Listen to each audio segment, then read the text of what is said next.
اعوذ باللہ من الشیطان الرجیم بسم اللہ الرحمن الرحیم فَإِذَا أَمِنْتُمْ فَمَنْ تَمَتَّعَ بِالْعُمْرَةِ إِلَى الْحَجِّ فَمَا اسْتَيْسَرَ مِنَ الْهَدْيِ فَمَنْ لَمْ يَجِدْ فَصِيَامُ 3 أَيَّامٍ فِي الْحَجِّ و7 إِذَا رَجَعْتُمْ تِلْكَ 10 كَامِلَةٌ ذلك لمن لم يكن أهله حاضر المسجد الحرام واتقوا الله واعلموا أن الله شديد العقاب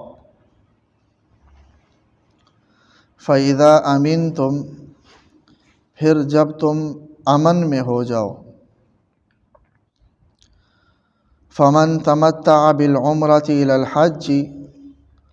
تو جو کوئی شخص تمتع فائدہ حاصل کرے بالعمرتی عمرے کا الی الحج حج کے ساتھ حالت امن میں جو کوئی شخص عمرے کا حج کے ساتھ عمرے کا فائدہ بھی حاصل کرے یعنی حج اور عمرہ ایک ساتھ کرے ایام حج میں عمرہ بھی کر لیں فَمَسْتَيْسَرَ مِنَ الْهَدْيِ تو جو کوئی جانور قربانی کا آسان ہو وہ ذبح کریں فَمَن لَّمْ يَجِدْ اور جو جانور نہ پائے فَصِيَامُ 3 أَيَّامٍ فِي الْحَجِّ تو 3 دن کا روزہ رکھنا ہے ایام حج میں و7 إِذَا رَجَعْتُمْ اور 7 دن کا روزہ رکھنا ہے جب تم واپس لوٹ آؤ تِلْكَ 10 كَامِلَةٌ یہ پورے 10 ہو جائیں گے ذَلِكَ اور یہ حکم لمن اس کے لیے ہے لم یکن اہلہ جس کے گھر والے نہ ہو حاضر المسجد الحرام مسجد حرام میں رہنے والے یہ حکم ان لوگوں کے لیے ہیں جو مسجد حرام میں نہ رہتے ہوں اس سے پہلے عمرے سے کسی وجہ سے روک دیا گیا ہو تو اس کا حکم بتایا تھا کہ اگر روک دیا جائے تو ایک قربانی کا جانور ذبح کر لیں اور اس کے بعد وہ احرام سے باہر نکل سکتا ہے اور احرام کھول سکتا ہے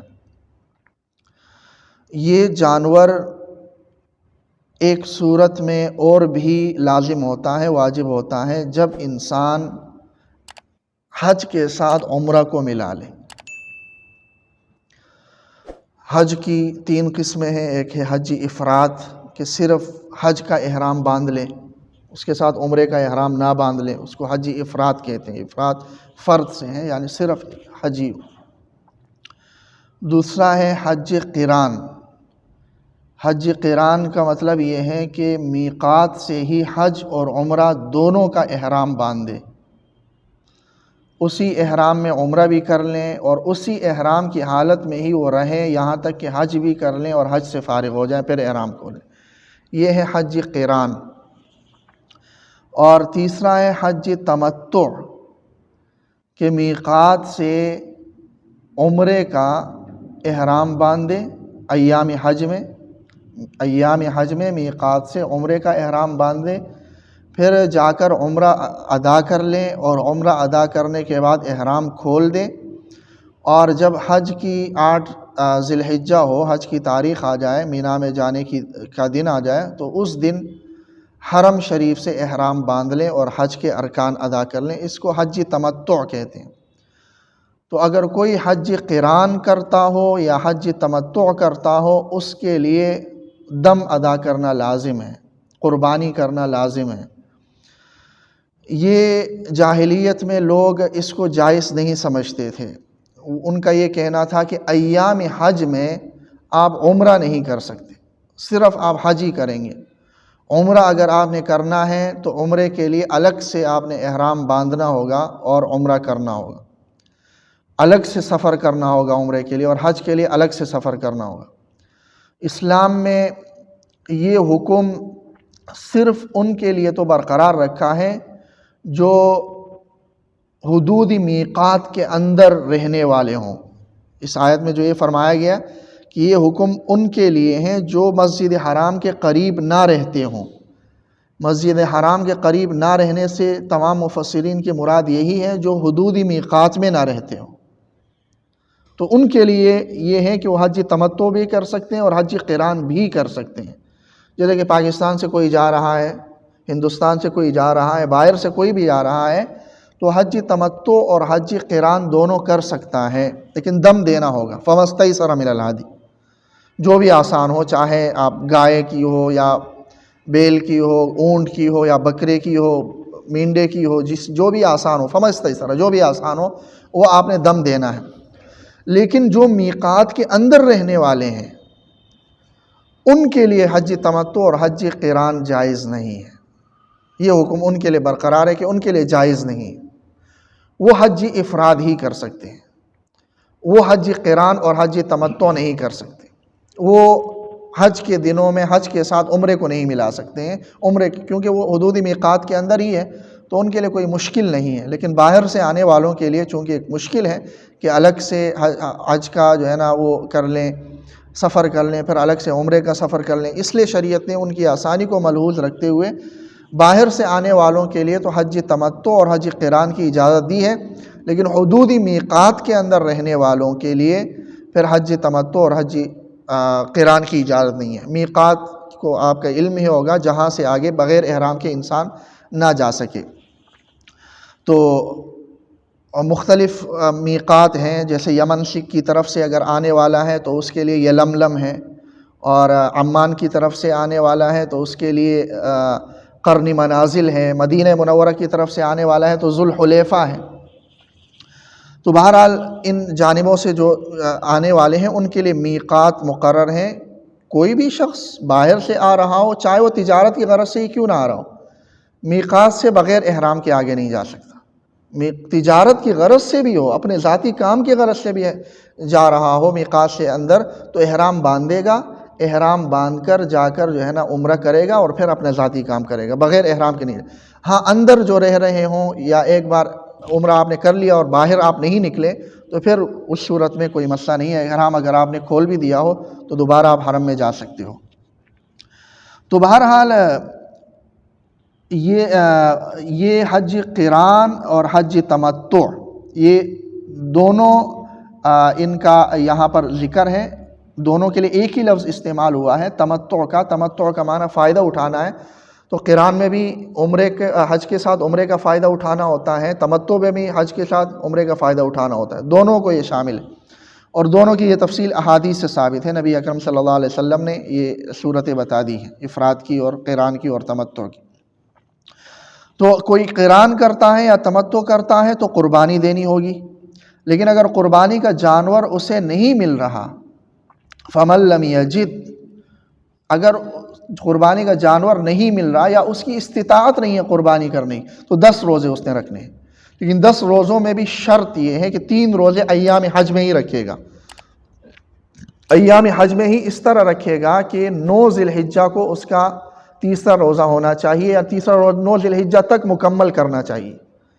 یہ 3 روزے تو ایام حج میں رکھنے ہیں، باقی 7 روزے حج سے فارغ ہونے کے بعد چاہے وہیں پر رہ کر رکھ لیں یا گھر آ کر رکھ لیں یا کسی بھی وقت رکھ لیں۔ یہ 10 روزے۔ تو فَمَن لَّمْ يَجِدْ، جو قربانی نہ پائے، فَصِيَامُ 3 أَيَّامٍ فِي الْحَجِّ، تو حج کے اندر یعنی ایام حج میں 3 دن کا روزہ رکھنا ہے، وَسَبْعَةٍ یعنی 9 ذی الحجہ تک، 9 ذی الحجہ تک یہ 3 روزے رکھنے ہیں، وَسَبْعَةٍ إِذَا رَجَعْتُمْ، اور 7 روزے رکھنے ہیں جب تم واپس لوٹ آؤ، یعنی حج سے فارغ ہو جاؤ، چاہے اپنے گھر میں رکھ لو یا وہیں پر رکھو۔ اگر کسی نے قربانی بھی نہیں کی کہ جانور اسے نہیں ملا یا اس کی استطاعت نہیں تھی،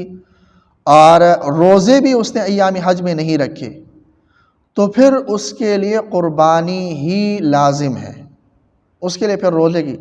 مطلب یہ قربانی لازم ہونے کا مطلب یہ ہے کہ وہ بعد میں کسی بھی وقت جب اس کی استطاعت ہو جائے وہ قربانی کر لے اور اپنی طرف سے بھیج دے، اگر نہیں کر سکتا تو وصیت کر جائے، اس کے ورثاء اس کی طرف سے وہ قربانی۔ ایام حج میں یہ 3 روزے رکھنا، 9 ذی الحجہ تک یہ 3 روزے رکھنا ضروری ہے۔ 3 روزے نہیں رکھے، قربانی بھی نہیں رکھے، تو پھر بعد میں 10 روزے رکھ لیں تو یہ اس کی طرف سے کفارہ نہیں ہوگا، بلکہ پھر قربانی ہی کرنی ہوگی، یا تو خود کر لیں یا وصیت کر جائیں۔ تو تلک عشرۃ کاملۃ، یہ کامل 10 روزے ہو جائیں گے۔ اور یہ حکم یعنی حج قران اور حج تمتع کا ان کے لیے ہے، لم یکن اہل حاضر المسجد الحرام، جو مسجد حرام کے قریب رہنے والے نہ ہوں۔ مسجد حرام کے قریب رہنے والوں سے مراد بے اتفاق مفسرین حدود میقات کے اندر رہنے والے، ایک تو میقات ہے اور ایک جو ہے نا وہ ہے کیا نام ہے، حدود حرم ہے۔ حدود حرم الگ ہے اور میقات الگ ہے۔ میقات سے آپ جو ہے نا بغیر حدود حرم وہ بھی حضرت ابراہیم علیہ السلام نے مقرر کیے ہیں، حضرت جبرائیل امین علیہ السلام کے حکم سے۔ نبی اکرم صلی اللہ علیہ وسلم نے اس کی تجدید کروائی، لیکن ہیں وہی حدود تھے، تجدید کروا دی۔ اسی طرح حضرت عمر نے، حضرت عثمان نے، حضرت امیر معاویہ نے اپنے ادوار میں اس کی تجدید کروائی ہے۔ اور یہ حدود حرم یہ اللہ کی طرف سے جبریل امین علیہ السلام کے حکم سے حضرت ابراہیم علیہ السلام نے اس کے حدود متعین کیے ہیں۔ بہرحال کتابوں میں حدود لکھے ہیں، ہم تو وہاں گئے نہیں، اللہ ہمیں لے جائے، تو وہاں کتابوں میں جو لکھا ہے اس کے حساب سے یہی ہے کہ جو حجر اسود ہے وہاں سے جو مدینہ منورہ کی طرف جانب سے جو مکہ میں جو آتے ہیں، تو اس طرف سے یہ چاروں طرف سے جو حدود کا تعین کیا جائے گا یہ حجر اسود سے کیا جائے گا۔ تو حجر اسود سے تنعیم نامی جگہ ہے مسجد عائشہ کے پاس، تنعیم تو داخل نہیں ہے اس میں، حرم میں داخل نہیں ہے۔ تنعیم کے حدود جہاں تک شروع ہوتے ہیں وہاں تک 3 میل ہے، یہ حجر اسود سے وہاں تک۔ بعض نے 4 لکھا ہے، مالکیہ نے 5 لکھا ہے، یہ میل کے ناپنے کے حساب سے تھوڑا سا فرق ہوا ہے، لیکن وہی تنعیم تک جو مقام ہے یہ زیادہ تر راجح قول یہی ہے کہ 3 میل بنتا ہے حجر اسود سے وہاں تک۔ 3 میل یہ مدینہ منورہ کی طرف سے ہیں، اور اگر جدہ کی طرف سے ہوں تو پھر جدہ کی طرف سے آنے والوں کے لیے حدیبیہ مقام ہے، وہاں تک یہ حدود حرم ہے جو 10 میل بنتا ہے حجر اسود سے وہاں تک 10 میل یہ اس طرف سے ہے۔ اور عراق کی جانب سے جو ہے تو حجر اسود سے جبل مقطع نامی جگہ ہے، وہاں تک 7 میل یہ اس طرف سے ہے۔ اور یمن کی طرف سے پھر ارضات اللبن نامی جگہ ہے، ارضات اللبن، تو وہاں تک 7 میل یہ بنتا ہے، تو یہ اس طرف سے یہ حدود ہے۔ اور طائف کی طرف سے پھر جو مقام عرفات میں نمیرہ جگہ ہے، عرنہ بھی کہتے ہیں، وہاں تک 7 میل یہ بنتے ہیں۔ تو یہ متعین ہے، اور امید یہی ہے کہ وہاں بورڈ بھی لگے ہوئے ہوں گے کہ ہاں یہ حدود حرم ہے، اور اس کے اندر کوئی گھاس بھی آپ نہیں کاٹ سکتے ہیں، اس کے اندر کسی جانور کا آپ شکار بھی نہیں کر سکتے جب تک کہ وہ آپ پر حملہ آور نہ ہو۔ ہاں پالتو ہو تو اس کا آپ ذبح کر سکتے ہیں، وہ جانور کے آپ شکار نہیں کر سکتے، کسی کو آپ قتل نہیں کر سکتے الا یہ کہ وہ آپ حملہ آور۔ یہ حدود حرم ہے اور یہ متعین ہے، اس میں کوئی تبدیلی نہیں ہے۔ تو بہرحال حدود حرم الگ ہے اور میقات اور مواقیت پھر الگ ہیں۔ مدینہ منورہ سے ذوالحلیفہ ہے، اور یمن اور اس کی طرف سے جو ہے نا یلملم اور قرن منازل وغیرہ۔ تو بہرحال حج تمتع اور قران حدودی میقات کے اندر رہنے والوں کے لیے نہیں ہے۔ ذالک لمن لم یکن اہلہ حاضر المسجد الحرام واتقوا اللہ، اللہ سے ڈرو۔ اللہ سے ڈرنے کا مطلب یہ ہے کہ حج اور عمرے کے جو اصول اور ضوابط اللہ نے بیان کیے ان کی پوری رعایت کرو،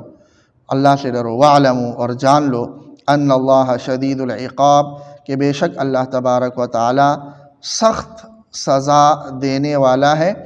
کہ اگر مخالفت کرو گے اور اپنی مرضی کا کہ احکامات حج کے اندر نکالو گے یا ان احکامات کی کوئی پرواہ نہیں کرو گے تو اللہ تبارک و تعالی سخت سزا دینے والے ہیں۔ اللہ تعالی عمل